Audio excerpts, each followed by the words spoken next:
To measure shoulder extension range of motion using a goniometer, the patient is prone, with the shoulder in 0 degrees of flexion, the elbows fully extended, and the forearm in neutral rotation with the palm facing the trunk. During the measurement, the axis of the goniometer is aligned with the midpoint of the lateral aspect of the acromion process.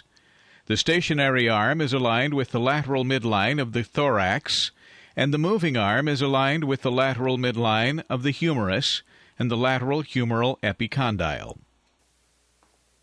Mr. Barnes, I'm going to measure how much you can move your shoulder using this device. Please turn your head over to the other side. Scoot over towards me.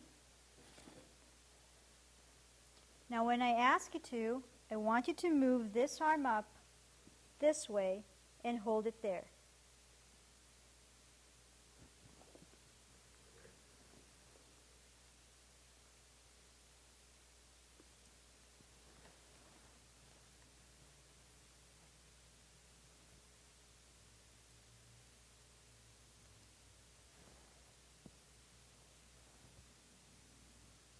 Now move your arm up,